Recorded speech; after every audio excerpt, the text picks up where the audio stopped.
um país que foi o grande derrotado da Primeira Guerra Mundial, com perda de 13% do seu território e seríssimas consequências econômicas, e menos de 30 anos depois, o mesmo país fosse o grande derrotado da Segunda Guerra Mundial. E como consequência, ele enfrentou uma grave crise social e econômica com escassez de alimentos e teve seu território dividido até 1990. Você deve estar pensando que esse país ele provavelmente deve ter perdido sua independência ou ter uma crise até os dias de hoje, mas na verdade não, e esse país ele é a Alemanha. E mesmo com todos esses problemas do século XX, hoje é uma das maiores potências do mundo. Então neste vídeo a gente vai contar utilizando os pressupostos da nova economia institucional, a NEI, como a Alemanha ela se tornou uma das maiores economias do planeta. A gente vai partir do reinado do Frederico Guilherme I no século XVIII, quando foi instaurado o forte sistema educacional alemão, o que possibilitou com uma mão de obra muito qualificada a forte e eficaz industrialização alemã. A gente vai explicar a grande diferença de um país de acesso limitado e instituições extrativistas, e um país de acesso ilimitado e instituições inclusivas. No caso, os exemplos serão a Alemanha nazista e a Alemanha no pós-Segunda Guerra. Além disso, a gente também vai mostrar a diferença de cada um desses governos que resolveu os problemas do pós-guerra, exaltando as reformas monetárias de Ludwig Erhard, que acabaram com o sistema de congelamento de preços impostos pelos nazistas. E por fim, a gente vai fazer a comparação entre a Alemanha ocidental e oriental, ressaltando a importância das instituições para o desenvolvimento do país. Uma das mais importantes instituições para um país são as instituições de educação. A partir do final do século XVII, a Alemanha começou a investir na educação do seu povo. No ano de 1696, o país fundou a Academia de Artes e Ciências de Berlim. E com o passar dos anos, a ciência e a engenharia, elas com certeza foram muito incentivadas, e com o surgimento das universidades politécnicas. E não foi só o ensino superior que foi o foco dos alemães. Com diversas medidas, como a obrigatoriedade de educação na antiga Prússia, fez com que a taxa de analfabetização fosse praticamente menor que 10% em 1840 e praticamente zerada em 1895. Isso com certeza possibilitou uma enorme qualificação da mão de obra. Por efeito de comparação, atualmente os trabalhadores da Alemanha, 44% têm ensino técnico, formados pelo eficiente sistema dual, que combina escolas e empresas, e 32% diplomados em universidades, enquanto no Brasil, por exemplo, 41,8% dos trabalhadores simplesmente não possuem ensino médio completo. Essa grande qualificação de mão de obra ela possibilitou que a Alemanha se industrializasse extremamente rápido, principalmente após a unificação em 1871. Um dos principais objetivos do século XIX era a industrialização do país. Com a formação de um Estado único, foi possível expandir e criar um país para concorrer com outras duas maiores potências da época, os Estados Unidos e a Grã-Bretanha. E, claro, a partir disso, a Alemanha ela começou a ganhar um espaço no mercado exterior, aumentando significativamente o volume de exportações de produtos manufaturados. No período de 1875 a 1895, o valor das exportações britânicas se manteve estagnado e o valor das exportações alemãs aumentou em 30%, passando de quase 44% de produtos acabados em 1872 para 62% em 1900. Além disso, na Alemanha foram criados prédios, laboratórios e corpos docentes competentes de alto patamar. Foram estimulados, isso mostra a importância de um país possuir essas instituições inclusivas, onde todos têm as mesmas oportunidades. E, consequentemente, esses investimentos foram os que aproveitaram o elevado nível de qualificação de mão de obra, para produzir as inovações e criar vantagens competitivas para as empresas. Porém, um país que até o final do século XIX era próximo e inclusivo, com grandes universidades, desenvolveu indústria, enfrentaria durante todo o século XX enormes dificuldades sociais e econômicas. No início do século XX, as tensões da Europa aumentaram devido ao revanchismo francês, a ascensão do nacionalismo, conflitos imperialistas envolvendo conquistas de territórios na África, tendo como grande estopim o assassinato de Francisco Ferdinando na Áustria, sendo assim desencadeada uma guerra mundial, que mudou completamente a história. As décadas de estabilidade e avanço na Alemanha foram interrompidas pelo início da Primeira Guerra Mundial.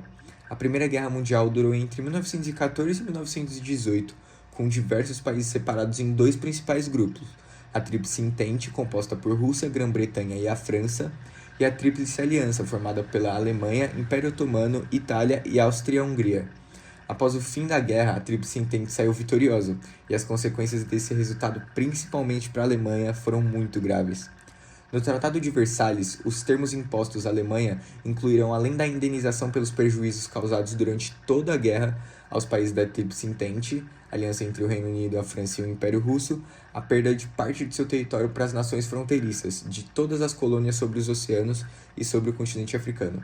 A Alemanha também ela ficou obrigada a renunciar todos os seus grandes navios de carga e entregar suas principais minas de carvão. Recursos financeiros e bem particulares e privados de cidadãos alemães em outros países foram confiscados, e o que nunca havia sido feito em nenhum outro tratado internacional anterior. O Tratado de Versalhes ele obrigou a Alemanha a entrar no túnel do tempo e retroceder totalmente ao tomar de suas três principais fontes de riqueza: a indústria metalúrgica, associada à exploração de ferro e de carvão, o comércio externo e o sistema de transporte. A Constituição de Weimar jamais teve verdadeiro efeito no país, pelo fato de seu poder e lei terem sido vigorados em um período de restrições econômicas, resultado das consequências deste tratado. Isso resultou em um ambiente para a ascensão de sentimentos ultranacionalistas, permitindo assim que Adolf Hitler chegasse ao poder em 1933. Os nazistas assumiram a Alemanha com enorme apoio da população, isso graças ao forte nacionalismo presente ao povo. A grande aversão à democracia, uma vez que o povo alemão nunca aceitou a República de Weimar, regime democrático que substituiu o Império após a Primeira Guerra. Logo de cara, seus representantes foram responsabilizados pelas condições humilhantes impostas à Alemanha no Tratado de Versalhes. Outro fator foram as ideias de Hitler para a economia, porque essas reparações impostas pelo Tratado de Versalhes e a Grande Depressão criaram um cenário explosivo na Alemanha. O índice de desemprego chegava a quase 30%. Hitler viu que nessa situação uma oportunidade e adotou uma política de incentivo à indústria, baseada na produção de bens de consumo e na melhoria do padrão de vida das classes mais baixas.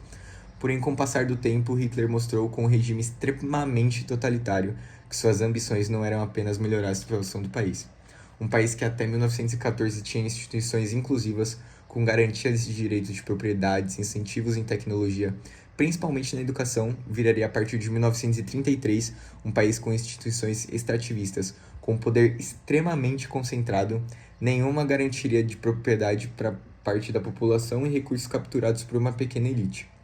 E uma das principais decisões de Hitler foi transformar o antissemitismo em política de Estado. Em 1933, começaram os boicotes aos estabelecimentos de judeus e foram introduzidas as leis que expulsavam do funcionalismo público e de várias profissões qualificadas.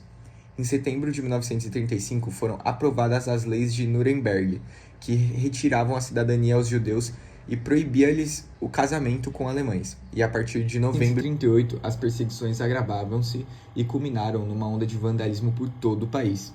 Outras minorias como ciganos, homossexuais, criminosos e até mesmo deficientes mentais sofreram o mesmo tratamento que os judeus. E pelo final da Segunda Guerra, o número de mortes dessas minorias era comparável ao número de mortes do Holocausto. No início do regime nazista, o país conseguiu se recuperar economicamente dos impactos do pós-guerra, e era entendida quase como um milagre, considerando a redução do desemprego e a duplicação da produção nacional. O ministro da época, Dr. Schacht, recorreu a grandes obras públicas, estimulando a iniciativa privada, dando benefícios fiscais às empresas que criassem postos de trabalho e, principalmente, investindo no rearmamento. Para cobrir essas despesas massivas com rearmamento, ele recorreu a títulos lançados por uma sociedade anônima composta pela maioria das indústrias do país. E essa sociedade ela emitia os títulos que seriam aceitos em todos os bancos, que por sua vez os trocavam no Banco Central, tudo de acordo com um prazo estipulado, sem causar mais uma situação de inflação catastrófica que foi vivida na República de Weimar, na qual os preços haviam crescido 1 trilhão de vezes em 1923 em relação ao valor que tinham antes da guerra. Entretanto, como dito, era um regime de políticas extrativas, e uma das políticas econômicas era dissolver algumas empresas com capitais fracos e impedir a formação de novas pequenas empresas, favorecendo assim a cartelização e as grandes indústrias. Empresas gigantes que todos conhecem apoiavam os regimes nazistas, como a Volkswagen, a BMW, a Mercedes, a Hugo Boss e a Bayer. Estas empresas foram muito beneficiadas, mas tornaram-se peças de um sistema muito maior e burocrático, que lhes limitava a produção às necessidades da máquina de guerra, empunhava cada vez mais impostos e ainda contava com contribuições especiais ao partido. Outras medidas extrativistas foram a Frente do Trabalho e o Livro do Trabalho. A primeira substituiu os sindicatos e essa nova organização não representava os interesses dos trabalhadores, pois os delegados desta definiam os ordenados sem qualquer consulta e faziam-nos de acordo com as preferências patronais. Já o livro foi introduzido em fevereiro de 1935 e ninguém poderia estar legalmente empregado sem um, o que permitia aos empregadores prenderem os empregados aos seus postos. Mais tarde, em junho de 1938, um decreto especial estabeleceu o trabalho obrigatório para todos os cidadãos, para onde o Estado necessitasse, sujeito a multa ou pena de prisão. A política externa dos nazistas visava uma grande expansão territorial com a incorporação dos territórios onde viviam grupos étnicos de origem alemã, parte do oeste europeu e principalmente o espaço vital, que era a área do leste europeu, com a finalidade de promover um território para a raça ariana, povo de etnia germânica. Com o avanço das conquistas territoriais, a tensão política no mundo cresceu, resultando em 1939, após a invasão alemã na Polônia, no início da Segunda Guerra Mundial. A Segunda Grande Guerra dividiu o planeta em dois grupos. O grupo dos aliados, formado por França, Inglaterra, União Soviética e Estados Unidos. O outro lado, o eixo, composto por Itália, Alemanha e Japão.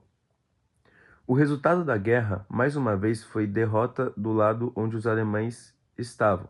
Hitler se suicidou e chegava ao fim o governo nazista. Após o fim da guerra, a Alemanha teve seu território dividido entre ocidental e oriental, e é do lado ocidental que seguiremos a história. O país se viu dominado pela Inglaterra e pelos Estados Unidos. Estes dois países, por meio do Plano Morgenthau, defendiam que não haveria paz na Europa enquanto existisse uma Alemanha com forte poder industrial, pregando que toda a indústria pesada alemã deveria ser extinta, incluindo os setores elétricos, químicos, metalúrgicos e de mineração. As fábricas seriam desmontadas e suas peças seriam enviadas aos países vitoriosos como reparações pela guerra. Sendo assim, o setor de indústrias alemão estava fadado ao fracasso, com seu nível mínimo de cerca de 55% de produção em todos os setores, além da impossibilidade de avanços tecnológicos devido ao fechamento de todos os centros de pesquisa, visando evitar uma possível agitação na população. Contudo, esse plano nunca foi de fato executado, mas serviu de base para a diretriz JCS 1067, que não propunha a desindustrialização na Alemanha, apenas limitar as atividades industriais para evitar futuros conflitos. A principal ideia era reconstruir uma Europa forte com uma Alemanha fraca. Porém, essa limitação trouxe prejuízos para toda a Europa, uma vez que o país era visto como um importante parceiro comercial, principalmente de carvão e máquinas, e seria impossível reconstruir a Europa com a Alemanha operando somente 40% da capacidade de sua produção. Foi somente em 1948 que os aliados, principalmente os Estados Unidos, perceberam que era necessário ajudar a Europa a se reconstruir e criaram um dos mais famosos planos de todos os tempos, o Plano Marshall, que seria um programa de transferência de renda para os países afetados pela guerra. No total, foram cedidos 12 bilhões de dólares entre 1948 e 1952. A Alemanha Ocidental ficou com 1,4 bilhão. Com dinheiro e precisando de uma reconstrução, surge no país uma das figuras mais importantes da economia alemã, Ludwig Erhard. A economia alemã estava destruída e necessitava de várias reformas. Uma delas era no controle de preços, medida tomada pelos nazistas em 1936, que tinha como propósito controlar a inflação que destruiu o país. Quando os aliados assumiram o controle após a guerra, eles mantiveram essa medida, que era completamente insustentável e fez com que um mercado paralelo ao oficial do país fosse o mais utilizado para transações comerciais. Erhard, então, como ministro da Economia, acaba com o controle de preços para voltar a estimular a competitividade no mercado. Além disso, ele realizou uma grande reforma monetária para que o país voltasse a ter uma moeda forte, reduzindo em 90% a base monetária alemã. Com isso, as empresas voltaram a operar livremente, garantindo lucros, enquanto a reforma monetária garantiu uma moeda estável. Mas como a economia não é nem um pouco simples, diversos problemas começaram a surgir. O país sofria com falta de matérias-primas e isso gerou uma grande inflação, ainda mais com o fim do controle de preços que estava há 12 anos sob o controle do governo, além de aumento no desemprego. Entretanto, a razão para esses problemas estavam fora do controle de Erhard. Uma delas era o controle dos salários, que também foi imposto em 1936, e o controle de preços dos alimentos. Só no final de 1948 e início de 1949 que os sindicatos que voltaram a ter voz no país conseguiram reaver seus salários. Já os preços dos alimentos que estavam sob domínio do diretor da Agricultura foram aos poucos deixando de ser controlados. Com isso, a produção voltou ao seu padrão e a inflação voltou a cair. Demorou ainda alguns anos para o país se estabilizar economicamente, principalmente pelos gastos que eram necessários para a importação de matérias-primas, que causaram déficit em 1950 no balanço de pagamentos. A Alemanha se viu obrigada a pedir créditos para a OEEC, Organização para a Cooperação Econômica Europeia, e com isso e outras medidas, EHRD. Como assegurar a retomada da indústria pesada no país, onde os próprios empresários, conjuntamente com o governo, criaram um fundo para acumular os recursos necessários, 1,2 bilhão de marcos alemãs. Com a aprovação dessa medida, em 1952, os problemas da indústria estavam resolvidos. Após todas as medidas, os efeitos positivos apareceram e, em 1955, o PIB alemão passou dos 400 milhões de dólares internacionais, um aumento de mais de 100% comparado a 1948, quando Erhard começou suas medidas na economia. A história economicamente da Alemanha é uma das mais importantes do mundo e uma das que mais impactou o nosso planeta. E nesse vídeo, vimos como um país deve tomar suas decisões e se realmente quiser ter um crescimento sustentável. A comparação entre um país que do século XVII até o início do século XX e após 1948 foi um exemplo de crescimento sustentável, com oportunidade para todos, e de 1933 a 1945 teve um dos piores exemplos da história, tanto econômico, com o fim de oportunidades para pequenos empresários, o favorecimento de cartéis, controle de preço e salário e a centralização completa do poder na mão de poucos, levou o país a uma enorme crise social e econômica, que, se não tivesse sido bem administrado, não seria hoje uma das principais economias do mundo.